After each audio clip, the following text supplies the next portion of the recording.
শীত তো বেশ জাঁকিয়ে পড়ে গেছে, আর বাঙালির ঘরে পিঠে হবে না তাই কখনো হয়? চলো ঝটপট দেখে নাও, আমি বানাবো সরু চাকলি বা আঁচকে পিঠে। এটা কিন্তু বেশ ঝাল ঝাল হয়, খেতেও দারুণ লাগে। আমরা কিন্তু এটা নলেন গুড়ের সাথেই খাই। 3 থেকে 4 ঘন্টা ভিজিয়ে রাখা চালটা আমি মেশিনের সাহায্যে ভালো করে বেটে নিয়েছি।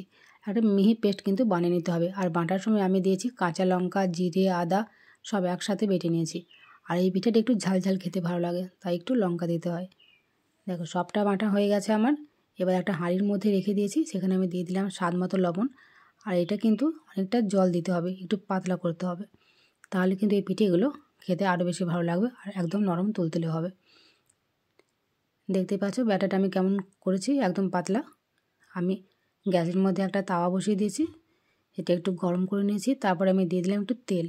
আমি কিন্তু এখানে বেগুনের বোটা দিয়ে তেল দিয়েছি, তোমরা চাইলে ব্রাশের সাহায্যেও দিতে পারো। তারপর দিয়ে দিলাম একটু জলের ছিটে দেওয়ার পর একটু মুছে নিতে হবে। তারপর আমি ব্যাটারটা দিয়ে দিলাম একটা বাটির সাহায্যে, এই হাফ বাটির মতো। তারপর এভাবে ঘুরিয়ে দিতে হবে, ব্যাস।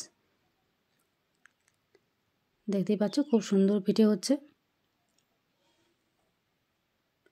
তারপর আমি কিছুক্ষণ কিন্তু ঢাকা দিয়ে দেবো, 2 পিঠ কিন্তু ভালোভাবে সিদ্ধ হয়ে যায় ঢাকা দিয়ে দিলে। দেখো এই পিঠেগুলো বানানো কিন্তু ভীষণ সহজ। আমরা এখানে বলে থাকি সরু চাকলি বা আঁচকে পিঠে। তোমাদের ওদিকে কী নাম বলে এই পিঠেটার একটু জানাবি কিন্তু কমেন্টে। দেখো একটা একটা করে কিন্তু অনেকগুলোই পিঠে আমি বানিয়ে নিয়েছি।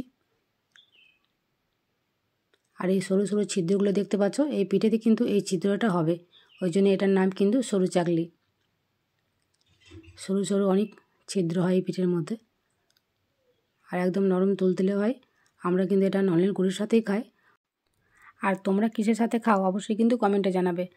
আমি তো বানিয়েছিলাম সরু চাকলি পিঠে, এখনও কিন্তু অনেক রকম পিঠে বানানো বাকি আছে, যেহেতু এখন শীতকাল মানে নানা রকম পিঠে। আর তোমরা কে কে কী কী পিঠে বানিয়েছো সেটা একটু জানাবে। তোমরা যদি এখন পিঠে বানিয়ে না থাকো, তাহলে এরকম একটা পিঠে কিন্তু তোমরা বানিয়ে নিতেই পারো, বানানো ভীষণই সহজ। আমার রেসিপিটা দেখে কিন্তু তোমরা বানিয়ে নিতে পারো। আর দেখো আমার কিন্তু সব বানানো হয়ে গেছে, এবার আমি পরিবেশন করে দিই।